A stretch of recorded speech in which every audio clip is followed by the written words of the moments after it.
감사드립니다. 우리 좌우 옆 사람에게 한번 인사해 봅시다. 예수님이 정말 살아나셨습니다. 특별히 오늘 아까 광고해 주시기도 했지만 이명호 권사님 아시죠? 우리 이명호 권사님이 저기 이렇게 퇴원하셔서 오셨어요. 우리 박수 한번 해주세요. 예.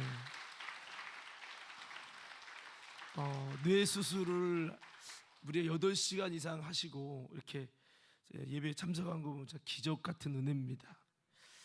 그리고 다리 때문에 또 이렇게 수술을 하셨었는데 김미자 권사님이 또 참석을 해주셨습니다. 우리 뒤에 한번 박수 한번 해주시죠. 예, 감사합니다. 예, 몇 달 만에 또 참석해 주셔서 감사드리고요. 그리고 우리가 특별 새벽기도에 이렇게 보면 이제 뒤에 표를 보면 거의 다 붙었죠. 딱 5일 남았습니다. 우리가 선물도 참 무엇을 준비할까 계속 고민 중에 있고요.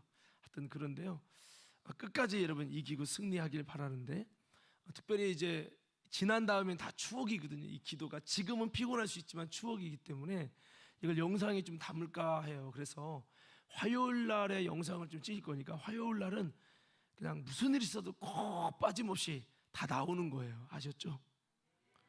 표정이 좀 이상한데? 자, 우리 옆 사람에게 인사드립니다. 화요일은 다 오는 겁니다. 예, 그래서 여러분들 얼굴이 다 남았으면 좋겠고, 그동안 못 오신 분들도 꼭 여러분 오시기 바라고, 지금부터라도 3번 이상 하시면 좋은 여러분 휴대용 배터리 작은 거를 선물 드리니까요, 3번만 꼭 참석해 주시기 바라고, 또 이 특별 새벽 기도의 아름다운 또 맛을 경험하는 우리 모두가 되기를 간절히 축복합니다. 자, 이 시간에 말씀을 나누겠습니다. 제가 예수님의 부활절 설교를 위해서도 그렇고 부활에 대한 마음을 제 안에 갖기 위해서 부활에 관한 예수님의 말씀을 읽는 과정 속에 요한복음을 보다 보니까 좀 기존에 생각하지 못했던 것을 발견하게 됐어요. 그게 뭐냐면 예수님이 부활하신 다음에 그 제자 공동체에게 3번을 나타나셨다라고 하는 부분입니다. 오늘 본문의 말씀은 3번째 나타나신 말씀인데요, 이 제자들에게 나타난 것은 어떤 의미가 있냐, 개인적으로 나타난 거는 저 사람이 너무 사모하다 보니까 헛것이 보였나 봐, 뭐 그럴 수 있잖아요. 뭐 환청이 들렸다 할 수도 있고. 그런데 여러 사람이 동시적으로 느끼고 경험하고 하는 이런 것은 사실은 쉬운 게 아니거든요. 그렇기 때문에 이 부활이 굉장히 또 의미가 있고요. 그렇게 3번을 주님이 제자들 공동체에 나타났다고 하는 거죠. 요한복음 20장 19절부터 보면 첫 번째 어떻게 나타났는지, 두 번째 어떻게 나타났는지, 세 번째 어떻게 나타났는지 말씀하고 있습니다. 특별히 이 3번 나타난 이 내용을 잘 보면 이 모든 것이 좀 공통점을 갖고 있고, 또한 거기엔 놀라운 숨은 비밀이 들어있다라고 하는 것입니다. 그리고 거기에 더 나아가서 주님의 놀라운 메시지가 우리 가운데 담겨 있다라는 겁니다. 부활의 메시지죠. 그래서 우리가 이것들을 살펴보면서 함께 좀 은혜를 나누는 시간을 가지려고 합니다. 자, 첫 번째로 예수님께서 언제 나타나셨습니까? 요한복음 20장 19절에서 우리 23절 말씀 우리 한번 다 같이 한번 읽어보도록 하겠습니다. 시작. 이날 곧 안식 후 첫날 저녁 때에 제자들이 유대인들을 두려워하여 모인 곳에 문들을 닫았더니 예수께서 오사 가운데 서서 이르시되 너희에게 평강이 있을지어다. 이 말씀을 하시고 손과 옆구리를 보이시니 제자들이 주를 보고 기뻐하더라. 예수께서 또 이르시되 너희에게 평강이 있을지어다. 아버지께서 나를 보내신 것 같이 나도 너희를 보내노라. 이 말씀을 하시고 그들을 향하사 숨을 내쉬며 이르시되 성령을 받으라.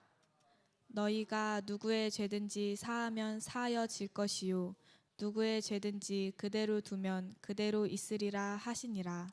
아멘. 자, 여기 보면 19절에 이날 곧 안식 후 첫날 저녁, 안식 후 첫날이 주일 저녁이죠.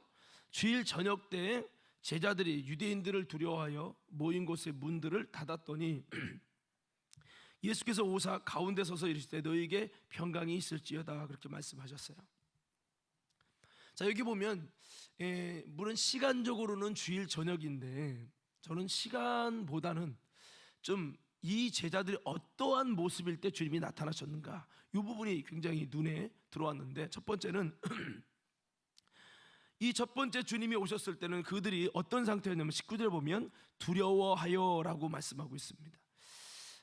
제자들이 두려워하고 있을 때 주님이 찾아오셨다라고 하는 겁니다. 할렐루야. 자, 여러분, 모인 곳의 문이 닫았다라고 하는 것은 동시에 두려움을 드러내주고 있는 것입니다.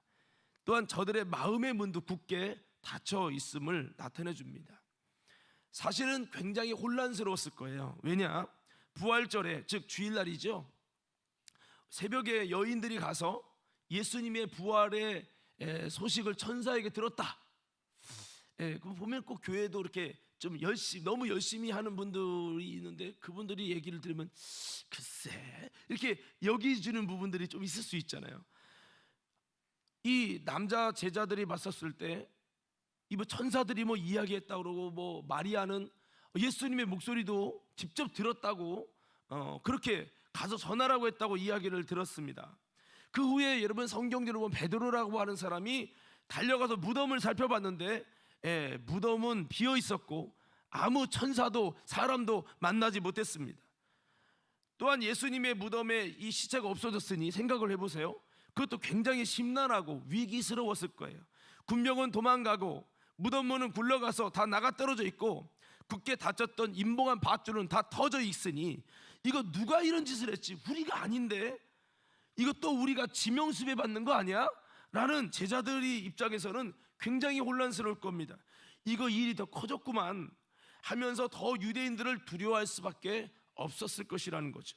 마음의 문이 더욱더 닫힐 수밖에 없게 되는 것이죠. 예수님의 부활을 생각하기보다는 누가 훔쳐갔지? 이렇게 생각하게 되어진다고 하는 겁니다. 이제 어떻게 살아가야 하나?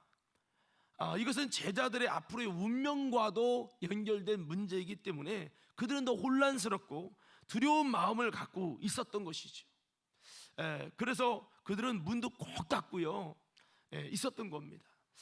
이럴 때 두려움 가운데 떨고 고민하고 있을 때 주님께서 나타나시고 주님이 나타나 주셨다는 거죠. 너에게 평강이 있을지어다. 참 반가운 소식이죠. 그것도 문을 닫았는데 그들이 이렇게 모여가지고 이렇게 동그랗게 모여서 정말 어떻게 해야 되냐, 이 사태를 어떻게 해야 되지? 야, 좀 얘기 좀 해봐. 베드로, 없었어. 이거는 누가 시체 훔쳐간 거야.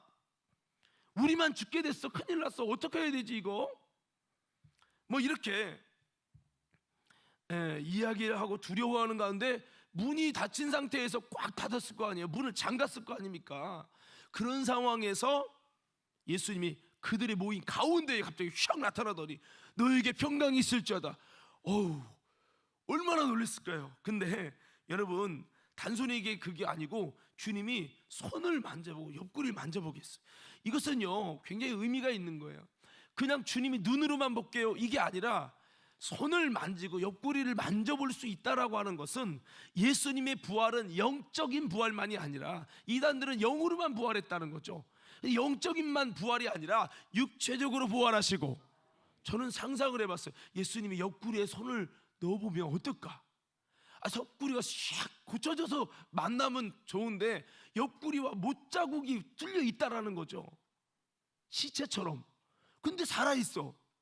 옆구리가 뚫려서 이렇게 좀 개구장이 같은 사람이었으면 옆구리 이렇게 들여다가 핸드폰을 비춰서 봤을지도 몰라요. 이게 뭐지? 어떻게 이럴 수가 있지? 완전 이성이 마비되는 현상이 생기지 않았을까? 여러분 그렇게 하시면 주님이 만져지게 하시면서 진정한 부활의 모습을 가르쳐 주셨어요. 주님이 평강이 있을지어다. 여러분 저들은 사실 평강하지 못하고 불안했고 두려웠고 근심과 걱정이 가득했었습니다. 근데 평강이 있을지어다 하시면서 그 평강에 대한 증거로 부활하신 자신의 육체를 보여주시고 주님 예수님의 부활로 인해서 저들의 닫힌 마음의 문도, 불안한 마음도, 걱정과 염려도 사라지는 희망을 주신 줄로 믿습니다. 예, 뭐 우리가 봤을 때 여전히 만지면서도 불안했을까라고 생각할 수 있지만, 만지고 확인한 다음에는 여러분 마음이 확 답답함이 물러가고, 앞으로 어떻게 해야 되지라는 이 질문이 떠나가고, 정말 그들의 삶에 있어 돌파구가 보여지게 되었을 것입니다. 여러분, 죽음을 이기시고 부활하셨다고? 이게 진짜라고? 그러면 이제 이게 진짜면, 예수님이 정말 부활하신 것이면, 이제 우리는 혼자가 아니라 전능하신 하나님의 능력으로 함께 하시고, 예수님이 그리스도이심을 하나님이 이렇게 드러내셨구나, 이제 다 죽었어, 뭐 이런 마음으로, 죽었다는 이 표현이 이제 끝난 거야, 게임 오버야, 막 이렇게 정말 확신 속에 감사함과 신비함과 용기와 평강과 감격이 그들의 마음속에 밀려오게 된 줄로 믿습니다. 자, 우리는 여기서 중요한 포인트를, 저는 근데 저들이 어떤 상태에 왔다? 어떠한 마음일 때 왔다고요? 두려워할 때. 주님이, 아니 두려워하지 않을 때 찾아올 수도 있겠지만, 그들이 두려워서 정말 걱정하고 염려가 가득할 때 주님이 그때 그들에게 딱 나타나셔서 이렇게 부활의 모습을 드러내 주셨다는 것이죠. 여러분, 어쩌면 저와 여러분들이 요즘 이 시대가 참 불안한 시대가 아닌가. 청년들도 직장이 불안하고, 지금 경제가 불안하고, 세계적인 여러분 국가적으로도 불안하고, 전쟁 날까봐 불안한 이 시대를 살고 있지는 않습니까? 우리도 어쩌면 두려움 가운데 살아가고 있는지도 모릅니다. 근심과 초조와 염려와 답답과 무기력한 모습을 가지고 우리가 요즘에 하루하루를 살아가는지도 몰라요. 내가 이제 직장 끝나면 뭐를 해야 되는 거지? 이제 여러분, 모든 사업이나 모든 것이 어렵다 보니까 우리의 마음도, 경제도, 호주머니도 다 이렇게 묶여지는 것처럼, 요즘 들어보면요, 장사하는 분들이, 자 박수 3번 시작. 저를 보세요.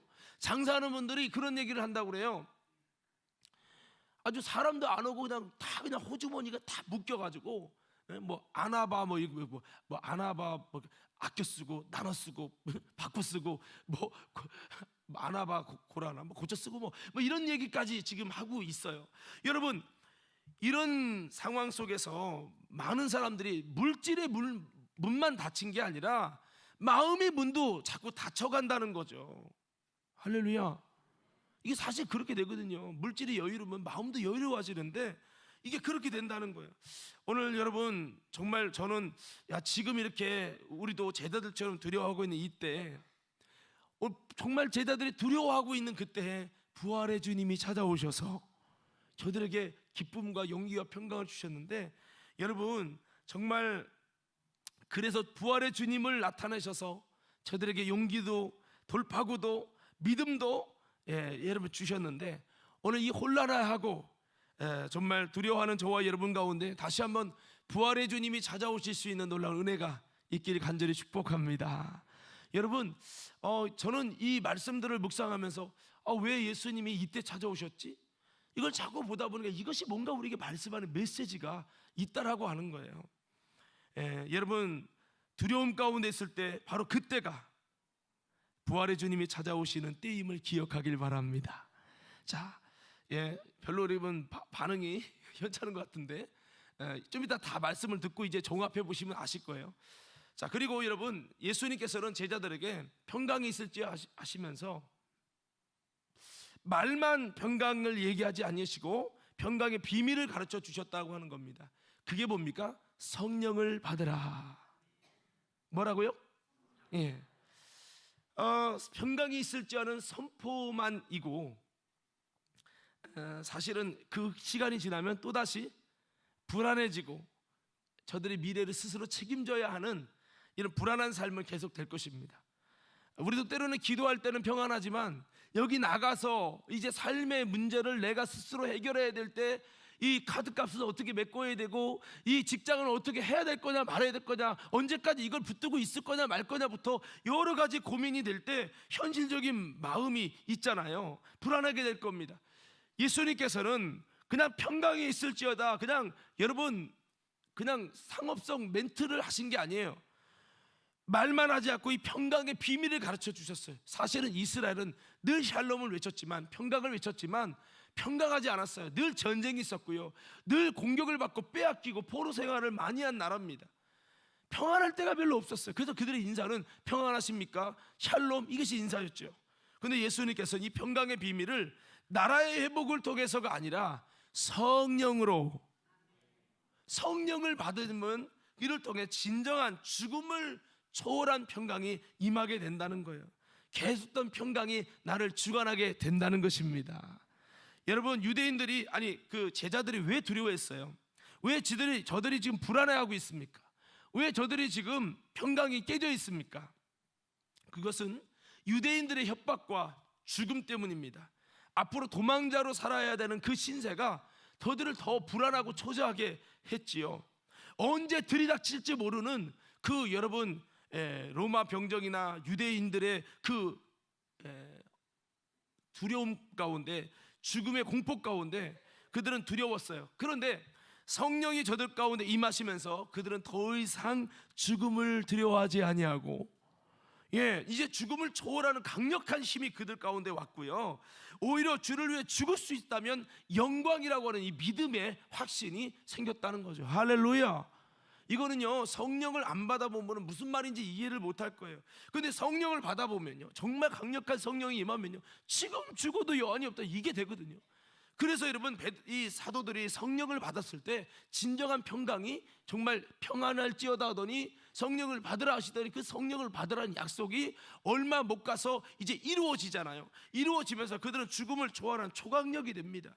예수님과 같이 능력과 이적을 행하게 됩니다. 그들에게서 따르는 하나님이 함께 하시는 임마누엘의 역사가 일어나니까 그들은 이제 더 이상 혼자가 아니라 하나님이 함께 하시고, 이게 돼버리는 거예요. 그 마음에서, 깊은 곳에서, 아무것도 가진 것도 직장도 없는데 마음에서 놀라운 평강이 속에서부터 넘쳐나는 거죠. 오늘 여러분, 저와 여러분 가운데도 이런 놀라운 평강이 우리에게 여러분 성령님을 통해 있어지기를 예수님 이름으로 축원합니다. 이 세상은 늘 평안하지 않고 늘 어렵고 세상 경기나 모든 건 불안하게 할 거예요. 근데 이 제자들이요, 성령을 받고 나서 여러분, 그 다음에 많은 어려움도 있었지만은 옥문이 열리고 간수가 변화되고 죽은 자가 살아나고 안진뱅이가 일어나고 문둥병자가 고쳐지고 헤롯이 오히려 두려워하고 세례 요한이 살아난 거 아니냐고 제2의 예수가 많아진 것처럼 느껴지면서 오히려 그들은요, 굉장히 강력하게 예수님의 역사를 이뤄낼 수 있었어요. 그래서 여러분, 요한복음 14장 12절 말씀해 보니까 나를 믿는 자는 내가 한 일을 할 것이요 이보다 더 큰 일을 하리니 이는 내가 아버지께로 감이니라, 이런 말씀했죠. 아버지께서 나를 보내신 것 같이 나도 너희를 보내노라. 그러니까 이게요, 마치 이들이 이제 부활하신 주님을 이제 성령으로 온전하게 평강이 임하게 된 후에는 하나님의 손에 붙들린 능력이 지팡이가 된 겁니다. 여러분, 사람을 낚는 어부가 된 것입니다. 더 이상 죽음과 두려움과 불안과 공포가, 염려가 그들을 지배할 수 없는 상태가 되어버린 거예요. 할렐루야, 할렐루야. 저는 이 시대에 무엇으로 우리의 불안과 우리의 평안을 깨뜨리는 모든 것들을 여러분 해결할 수 있을까? 다른 것이 아닙니다. 하나님이 함께 하신, 그 하나님이 함께하는 이 증거들이 성령님을 통해서 우리 가운데 임하고, 이제 죽음도 초월하는 놀라운 하나님의 평강과 하나님의 이 죄를 묻고 푸는 능력의 역사, 천국의 열쇠를 가지는 하나님의 은혜의 역사들이 성령을 받으라 한 것처럼, 오늘도 이 평강을 위한 답을 주신 주님처럼, 비밀을 알려주신 것처럼, 또 비밀을 이루어 주신 것처럼 저와 여러분 가운데, 여러분 다시 한번 성령님을 통해서 하나님의 놀라운 임재하심, 하나님의 역사하심을 통해서 우리의 삶의 모든 이 문제를 주님께 맡기고 주님이 해결하시는 능력과 힘으로 당당하게 평강 가운데 나아갈 수 있는 우리 모두가 되기를 예수님 이름으로 축원합니다. 우리 좌우 옆 사람에게 한번 인사해 볼까요? 성령으로, 다시 한번 성령으로 평강합시다. 할렐루야. 자, 그리고 두 번째, 여러분 제자들이 찾아오신 주님의 내용을 보도록 하겠습니다. 그것은 오늘 우리가 읽었기 때문에 아직 일주일 안 했네요. 자, 우리 24절부터 자, 우리 한번 31절까지인데요. 제가 그만할 때까지만 한번 읽어볼게요. 무슨 내용인지 대충 아실 거예요.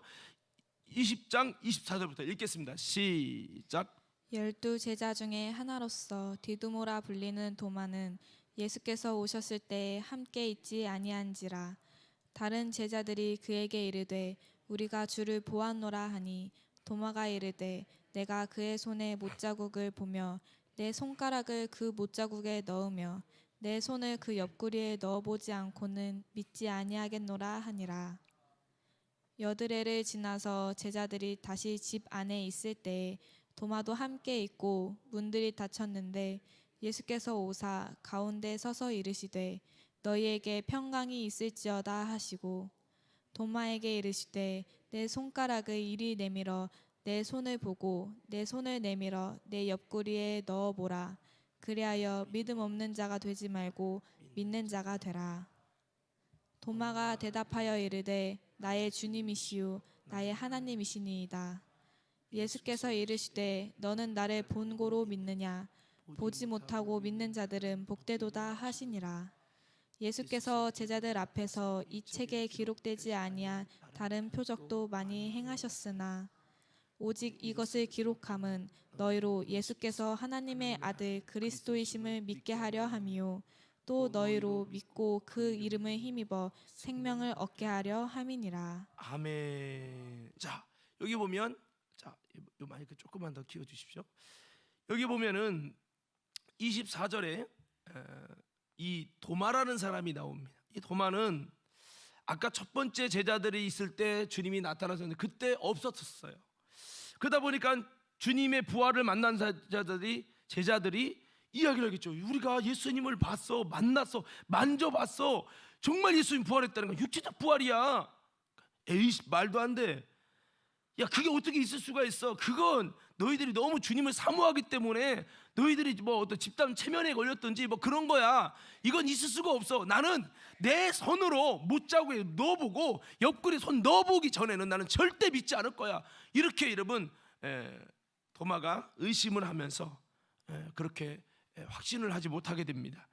그랬을 때 여러분 26절에 보면 여드레가 지나면서 제자들 집 안에 모여 있는데 제자들이 있을 때 같이 주님이 임한 거예요. 보면까 예수님이 오셔서 너에게 평강이 있을지어다. 그런데 그때 도마도 있었습니다. 그러면서 27절에 평강이 있을지어다 한 다음에 이제 의심하는 도마에게 내 손가락을 내밀어서 내 손을 보아라. 내 손을 내밀어서 내 옆구리에 넣어 보라.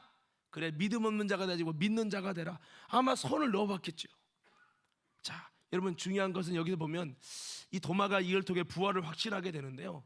굉장한 충격을 받게 돼요. 그러니까 왜냐하면 의심했는데 나는 이렇게 해보기 전에 이렇게 되기 전에는 하나님 안 믿을 거야. 이것처럼 됐는데 그게 돼버려 봐요. 뚜껑이 열리는 거야 이건. 할렐루야. 여러분 저는 여기서 중요한 것이 언제 주님이 찾아오셨느냐. 여전히 의심하며 확신하지 못할 때 주님이 찾아왔다는 거예요. 할렐루야. 여러분 맞아요 틀려요? 자 보세요. 성경 보세요. 주님이 지금 도마가 누가 이야기하니까 도마는 부정하는 거예요. 나는 믿을 수 없다고 부정하고 그렇게 있을 때 여러분 주님께서 도마의 마음이 바뀌지 않았을 때 주님께서 이제 그 도마를 위해서 사실은 찾아오신 겁니다. 그 공동체에 찾아오셔서 주님이 도마에게 이렇게 넣어보라. 도마가 입으로 뱉었던 말 그대로를 딱 확신시켜 주십니다. 자, 그러니까 여러분 여전히 의심하며 확신하지 못할 때, 그러니까 우리가 생각해야 될 것은요, 아니 주님이 믿음으로 충만할 때 찾아오시고 두려워하지 않고 용기 있게 확신할 때 찾아와 주시고, 그래야 맞는 거 아니에요? 이 표정 이상하네. 그렇잖아요. 믿음 충만할 때, 담대할 때 주님이 찾아오시고, 저는 참 그런 질문을 던졌어요. 이것 때문에 굉장히 고민을 했어요. 이상하다 이거 성경적으로 왜 의심할 때 찾아와 믿음으로 확신할 때 찾아오셔야지. 의미가 있다는 거예요. 의미가. 자, 여러분 여기도 문들이 닫혔는데 찾아왔죠. 뭐예요? 의심을 통해 그들의 마음의 문이 닫혀 있음을 또한 역설적으로 말하고 있는 거죠. 주님이 문이 열렸을 때도 다가올 수 있잖아요. 생각을 해보세요. 왜 하필이면 문을 꽉 닫아놨을 때 그때 찾아오시냐고요. 문 열고 있을 때 샥 나타날 수도 있잖아요. 왜 하필이면 문이 닫혔을 때? 다 의미 있는 이야기죠. 그래서 이미 제자들은 부활의 주님을 만나서 봤지만 도마는 믿지 못했죠. 엄밀히 말해서 사실은 도마는 그럼 너는 왜 이렇게 믿음이 없어? 이게 아니라 도마는 사실 그 주님을 그리워했고 사랑했지만 예수님의 부활이 정말 사실이라면 나는 좀 더 확실하게 팩트 체크를 해봐야 될 것 같아. 확실하게 체험을 하고 확실하게 뭔가 한 다음에 얘기해야지. 그냥 누구 사람 말만 듣고 아 예수가 부활했대. 진짜요? 만나봤어? 글쎄요.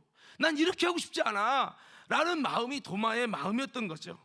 나도 예수님이 정말 부활했다면 그게 확실한지 정확하게 점검해보고 그게 맞다면 자신 있게 나는 전하기를 원한다라는 마음이 도마의 마음이었다고 하는 거죠. 도마는 의심으로 마음의 문이 닫혀 있었던 겁니다. 문이 닫혀 있을 때 찾아오셨다는 것은 의심으로 저들의 마음의 문이 닫혀 있었지만 주님이 부활하신 주님이 찾아오심으로 여러분 또한 그가 만지게 하심으로 닫혀 있는 마음의 문을 열어 주셨고 감격과 희망을 주셨다는 거예요. 확신을 주셨다는 거예요. 여러분 마음에 여전히 의심하는 분이 있을 거예요. 진짜 예수가 부활했을까? 정말 죽은 다음에 천국과 지옥이 있을까? 정말 성도의 부활이 있을까? 여러분 여전히 확신하지 못하는 자들에게 정말 여러분 우리의 이성이 막 그냥 이렇게 쪼개지는 주님의 놀라운 하나님의 역사를 경험하게 되면요 그것 때문에 의심이 사라지고 마음의 문이 열리고 교회 다니면서 여전히 교회는 다니지만 부모님 때문에 등대 밀려서 다니지만 여전히 내 마음이 안 열릴 수 있어요. 왜? 안 믿어지거든요. 성경이 정말 안 믿어지거든요. 박수 3번 시작. 여기 보세요. 그래서 이 의심하고 있는데 주님이 일방적으로 찾아오셔서 정말 만지게 하시면 그 닫혀있는 마음의 의심의 문을 다 열어주시고 감격과 확신과 기쁨을 주셨다는 거예요. 참 어떻게 보면 이걸 전적인 은혜라고 표현하죠. 예수님은 제자들이 모여있을 때 여러분 찾아오셔서 도마에게 손가락을 넣어보라까지 하시면서 믿음 없는 자가 되지 말고 믿는 자가 되라고 하셨어요. 여러분 오늘 저와 여러분 가운데도 믿음 없는 자가 되지 않고 믿는 자가 되길 바랍니다. 제가 새벽에도 이야기했지만 정말 여러분 믿지 않고 보지 않고 믿는 것은 참 복인데요 보지 않고 믿어지지 않는 분들 보지 않고 어설프게 그냥 믿습니다 아멘을 하지만 진정한 믿음이 아니면 거짓 믿음으로 살 바에는 차라리 도마처럼 부활의 주님을 만나고 확실하게 믿는 게 중요해요. 할렐루야. 자 그래서 예수님은 이렇게 여러분 주님께서 이 도마가 고백한 대로 정확하게 느끼게 하셨어요. 여러분 살면서 그런 고백이 있잖아요. 나 이거 이렇게 되기 전에는 절대 하나님 믿을 수 없어 라고 했던 사람이 나예요. 내가 그 사람이었어요. 근데 내가 말한 거 그대로가 됐어요. 대박. 나는 충격받았어요. 이런 분들이 있잖아요. 여러분 그런 경험 해보셨습니까? 기드온이 양털 시험을 합니다. 하나님 정말 주님이 나와 함께 하셔서 나 같은 자를 통해 이스라엘을 저 강력한 블레셋에 구원하신다면 증거를 보이십시오. 요 밤에 이슬이 내리되 양털에만 내리지 않고 다 내리게 해주십시오. 어머 진짜 그러네. 양털은 포동포동하네. 신기하네. 하나님 한 번만 더. 이번에는 양털은요 다 젖고 양털만 다 젖고 이 땅은 비가 정말 이슬이 하나도 안 내리게 해주십시오. 그러면 내가 믿겠습니다. 그들이 그 다음 날에 양털은 막 그냥 막 흠뻑 젖어 있어요. 근데 그 옆에는 아주 빼도 말라 있는 거예요. 우와. 할렐루야. 이런 역사가 있는 거죠. 저도 여러분 그런 고백을 했던 사람 중에 하나죠. 그래서 이 도마가 이걸 경험하니까 어머 본인은 알잖아요. 본인이 한 말이 있으니까 본인이 그렇게 당당하게 예수를 부정하는 말을 했는데 그 말대로 만지게 하시고 넣어보게 하시고 이렇게 하니까 와 내가 많이 도마에서 충격받았을 거예요. 도마가 그걸 경험하고 어떻게 고백이 바뀝니까? 나의 주님이시요 나의 하나님이십니다. 여러분 초대교회 나의 하나님이라는 고백은 엄청난 고백이에요. 하나님의 아들이라는 고백을 할 수 있어도 하나님이라고 하는 삼위 하나님 중에 한 분이라고 하는 것을 고백한다는 것은 대단한 것입니다. 여러분 이것을 통해서 도마가 완전히 바뀌었죠. 그가 마지막 도마가 대창에 맞아 죽어갈 때도 그가 마지막 할 말이 있느냐 하니까 뭐래요? 우리 가족이 보고 싶어. 이런 얘기한 게 아니에요. 예수는 다시 부활하셨다. 이걸 외치고 죽었어요. 순교당할 때도요. 도마에게 있어서 이 부활의 예수님은 완전한 충격, 완전한 충격. 예, 저는 여러분 가운데 그런 부분들이 좀 있을 수 있을 거예요. 정말 하나님 살아계시다면 주님, 내가 이런 일이 되면 믿을게요. 이곳에서 여기 저기 이제 우리 유순창 집사님 같은 경우도 예수 안 믿었잖아요. 아내가 새벽 예배 가면 막 뭐 목사님이랑 무슨 일이 있는지 왜 이렇게 늦게 오냐 등 그랬던 분이 저분이에요. 예. 아니 본인이 아주 인정하셨으니까. 그리고 교회에서 오래 있으면 막 혼내고 뭐라고 하고 막. 예, 그런데 여러분이 이제 다 이게 죽게 되신 상황에 있었을 때 본인이 내가 그래서 저기 성도님 어차피 돌아가시더라도 예수 믿고 구원 받으셔야죠. 한 번만 하나님 살아계시면 내 병을 고쳐달라고 그렇게 기도해보라. 아유 나는 죽어도 연 없다고 살 만큼 살았다고. 아니 그래도 하나님 정말 내 은비 고쳐진 사건 얘기하면서 하나님 정말 살아계시다면 히스기야처럼 울면서 기도하고 진심으로 기도해서 하나님이 치료해서 나았으면 그 영혼 구원받는 게 더 중요해요. 그래서 막 했는데 이분이 막 눈물 콧물 이렇게 되고 나서 결국에는 여러분 나섰잖아요. 그래서 여러분 그 혹이 전체 퍼져서 여러분 병원도 안 된다고까지 했는데 그게 무록으로 바뀌어가지고 여러분 지금 살아 계시잖아요. 그러니까 이게 뭐냐면 내가 입으로 글쎄 솔직히 내가 교회 열심히 왜 안 나가냐 내가 안 믿거든요. 예수 부활 솔직히 안 믿거든요. 내가 경험한 내 사건이 아니잖아요. 아내는 믿을지 모르지만 근데 이게 내가 뱉던 대로 이게 돼버려봐. 이게 어떻게 이럴 수가 있지? 이러면 이제 뚜껑이 이때 열리는 거예요. 그러니까 이게 저는 그래요. 교회 다니면서 여러분 단 한 번이라도 이런 경험이 없다면 죄송합니다. 당신 진짜 믿음 아니에요.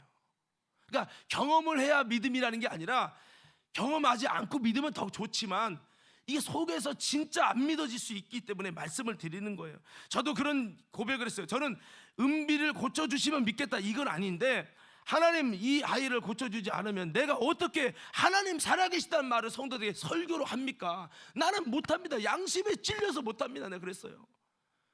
나는 하나님 이걸 복음을 전하고 싶은 목사지만 내 양심이 찔려. 내 아이도 이렇게 못했는데 내가 어떻게 성도들에게 하나님 살아계시다 기도하면 된다고 이 말을 어떻게 하냐고. 나는 부흥 강사 못할 거라고. 나 그러면 안 할 거라고 나 그랬어요. 내가 어떻게 양심이 찔려 그렇게 말할 수 있냐고.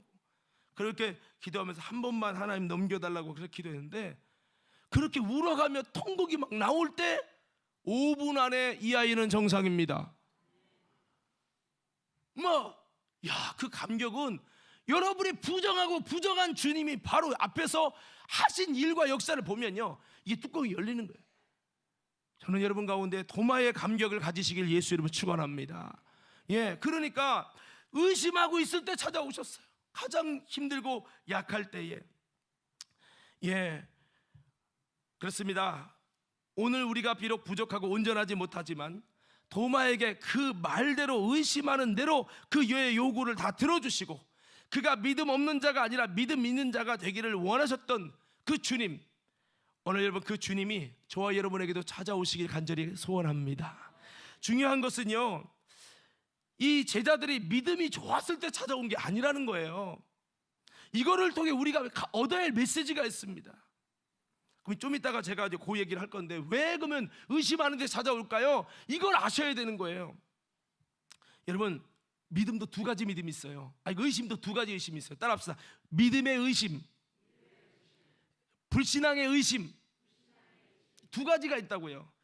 믿음은 도마가 여러분 이제 좀 말씀을 드리면 도마가 주님을 사모하고 사랑하고 기다리지만 좀 나는 그 도마의 의심은 좀 다른 의심이에요. 불신앙에서 출발된 의심이 아닙니다. 믿음에서 출발된 의심이에요. 그러다 보니까 나도 정말 주님을 기다리고 있지만 이거를 어설프게 알고 말하고 싶지 않다는 거예요. 주님을 사랑하고 사모하는 마음이 누구보다 더 컸습니다. 그런데 확실하게 부활의 주님을 만나지 않고 그냥 믿고 전하라. 난 이거 못합니다. 이게 도마예요. 근데 그 마음속에 그 인생에 주님 그 목마름을 그렇게 부활을 주님이 만나주심으로 확신을 시킨 거죠. 그러니까 여러분, 마리아의 의심, 나는 사내를 알지 못하오니, 이거는 믿음의 의심이에요. 사가랴의 의심은요, 불신앙에서 생긴 의심이에요. 그렇기 때문에 사가랴는 내가 이 나이에 어떻게 되냐고. 그러니까 여러분, 입이 벙어리가 됐잖아요. 이 두 가지 의심이 다른 거예요. 자, 이걸 설명을 드리면, 여러분, 믿음의 의심은요, 하나님의 역사와 표적이 일어나잖아요. 거기서 깨져버려요. 그래서 어떻게 되느냐, 확신 있는 믿음이 돼버려요. 믿음의 의심은 그래요. 나도 주님 만나보고 싶은데 이게 안 돼요 하는 사람은 그 역사가 일어나잖아요. 여러분, 삶의 현장에 그 역사가 일어나잖아요. 그러면 그때 충격받고 변해버립니다.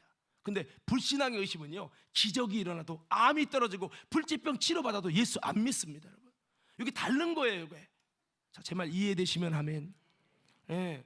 그래서 여러분, 뭐 기드온이 양떼 실험한 게 믿음 없는 실험입니까? 아니에요. 하나님을 신뢰하지만 좀 더 확신을 가지고 내가 목숨을 걸 수 있을 만큼 확신을 주십시오라는 믿음의 의심이라는 거예요. 할렐루야. 전달이 잘 되는지 모르겠는데요. 자, 아무쪼록 오늘 도마가 이렇게 의심하는 믿음의 의심이었죠. 주님 사랑하는 마음 속에서 의심이에요. 그 의심 속에 주님이 연약한 믿음이었지만은 그래도 주님이 찾아오셨어요. 자, 마지막 세 번째는 본문은 읽지 않습니다. 우리가 이미 성경을 읽었잖아요, 본문으로. 그게 뭡니까?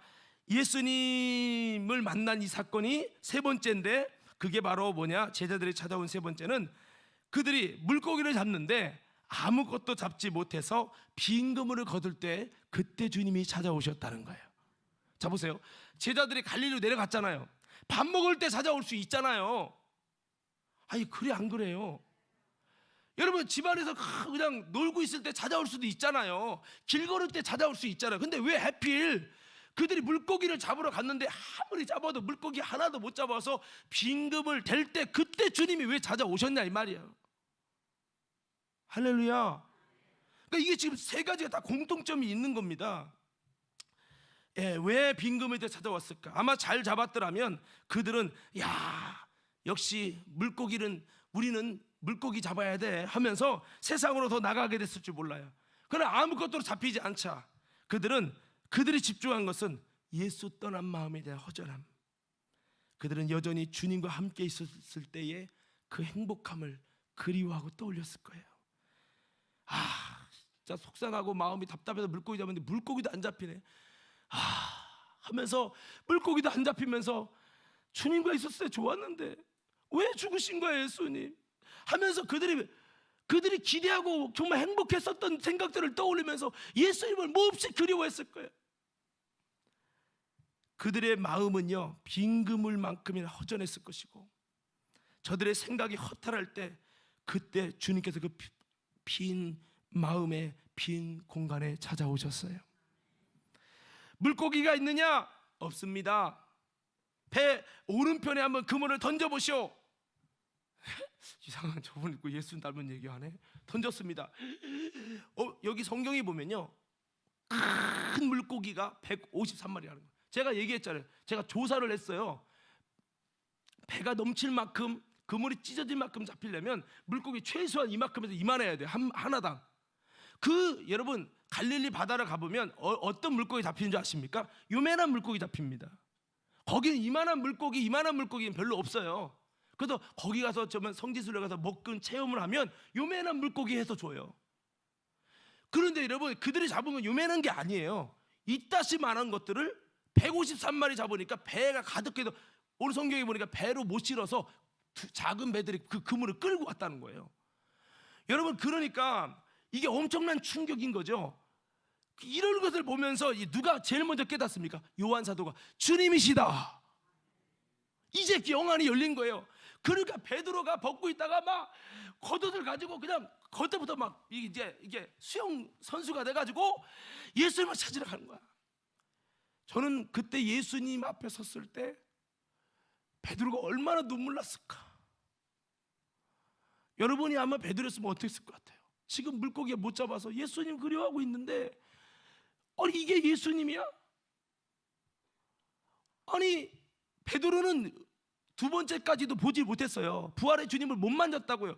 도마처럼 의심하면서도 못 만났고, 그런데 그 베드로에게 찾아오신 거죠.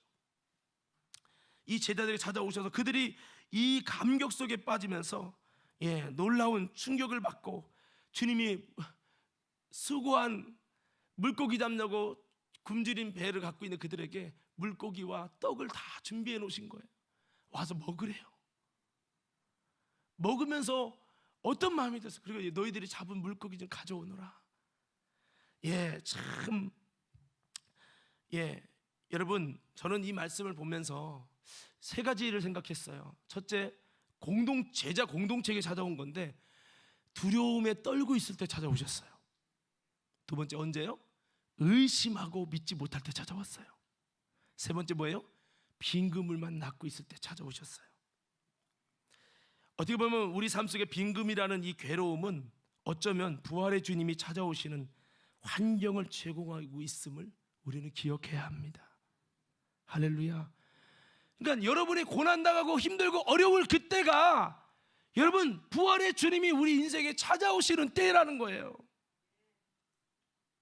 할렐루야.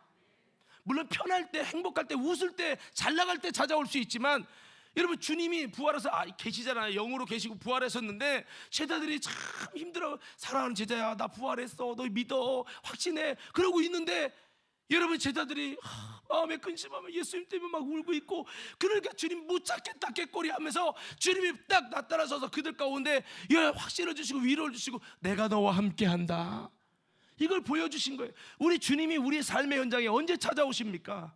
여러분이 믿음을 갖고 나름대로 믿음을 갖고 주님을 사랑하고 있는데도 내 삶을 여전히 빈걸음이로 해서 힘들어하고 있어요. 여러분이 여전히 두려워하고 있어요. 여러분 그럴 때 우리 주님께서 우리의 삶의 현장에 찾아오심을 믿으시기 바랍니다.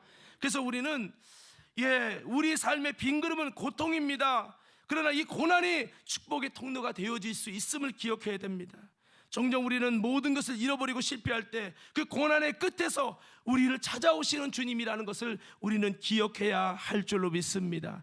이 사건을 통해서 주님께서는 여전히 너희와 함께하고 있다라고 하는 것을 우리 가운데 보여주신 거예요. 저는 사실 이런 질문을 던졌어요.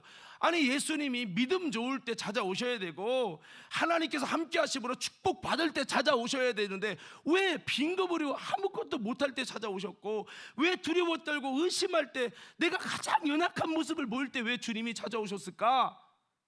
라는 생각을 해봤어요. 오늘 우리 주님은 우리가 약할 때 우리에게 찾아오셔서 위로하시고 내가 너와 함께하고 있어, 잊지 마, 내가 너와 함께하고 있어, 이거를 말씀하기 원하셨다는 거예요. 할렐루야. 자, 말씀 마무리합니다. 사랑하는 성도 여러분, 우리는 빈금을 거둘 때, 약할 때, 그때가 바로 하나님의 때고 그때가 주님 만날 때임을 잊지 마시길 바랍니다. 찬양에 그랬잖아요. 날이 저물어 갈 때, 빈들에서 걸을 때, 그때가 하나님의 때, 그렇잖아요. 여러분 경험해 보신 사람 있습니까? 그냥 아까 그랬잖아요. 불신앙의 의심과 믿음의 의심은 달라요. 여러분 믿음 안에 걷고 있는데 빈급으로 걷고 있는 거예요. 믿음 안에서 정말 나름대로 기도하고 주님 앞에 달려갔는데 여전히 내 삶은 확신할 수 없는 거예요. 근데 여러분 그럴 때 주님이 우리를 찾아오셔요. 저는 그런 주님을 만났으면 좋겠어요. 여러분 신기한 거는 부활의 주님이 의심하고 있는, 믿지 않는, 확신하지 못하는, 실패하는 다른 바리새인 서기관 장로에게 찾아온 게 아닙니다. 주님을 사랑하고 믿고 의지하는 사람에게 찾아오셨다는 거예요. 엠마오하는 제자들 보세요. 그들의 믿음이 어떤 믿음입니까? 예수가 선지자래요. 선지자로 믿는 믿음이 온전한 믿음입니까? 아니에요. 온전치 못한 믿음이에요. 그런데도 주님이 찾아오셨어요. 왜? 그들이 예수님이 돌아가신 것 때문에 굉장히 슬퍼했어요. 자, 그분은 의인인데 죽을 뿐이 아닌데, 자, 그것 때문에 그들의 마음이 근심이 됐어요. 왜 근심이 됩니까? 주님을 사랑하고 주님을 사모하고, 비록 내 믿음이 완벽한 믿음, 온전한 믿음은 아닐지라도 주님을 사랑하고 사모하는 마음이 있으니까 그 마음에 주님이 찾아오신 거예요. 마리아와 여인들 보세요. 아니 예수님이 시체의 향유 발라주는데 부활하셨다니까, 부활하신다고 약속했는데 왜 약속을 못 믿고 시체의 향유 바르러 가냔 말이에요. 이게 온전한 믿음이 아니잖아요.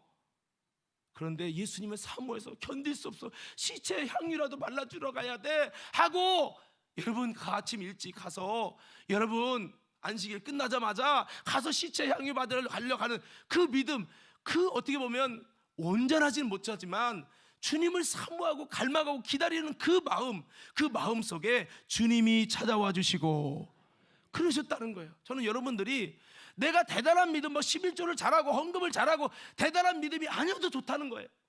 여러분 주님을 사모하십시오. 주님을 기다리십시오. 여러분이 예수 믿고 잘 나가고 병이 낫고 기적이 일어나서만이 아니라, 그리 아니할지라도 빈들에서 걷고 아무것도 안 되는 지금 완전 바닥을 치고 있을지라도, 여러분 믿음이 부족할지라도, 아니 내 믿음이 의심하는 믿음이 아닌데 의심까지 갔다 할지라도 괜찮아요. 주님을 사모하십시오. 주님을 기다리십시오. 그럼 그 주님께서 우리 현장에 다가오신다는 거예요. 오늘 메시지는 이걸 말하고 있어요. 사랑하는 성도 여러분, 다시 한번 힘들고 어려울 때, 나는 아무것도 할 수 없다고 느껴질 때, 의심만 들고 도저히 신앙의 회의가 들어질 때, 마음이 답답할 때, 그때가 도리어 부활의 주님이 찾아오시는 때임을 기억하고, 오늘 그 주님을 만날 수 있는, 또 경험해가는, 부활의 주님을 만나서 복음을 증거하는 우리 믿음의 모든 성도들 다 되기를 예수님의 이름으로 축원합니다. 축원합니다. 자, 우리 좌우 옆서로 인사합시다. 우리 이렇게 한번 인사합시다. 내가 가장 힘들고 어려울 그때가, 빈 그물을 갖는 그때가 주님이 찾아오시는 놀라운 하나님의 때입니다.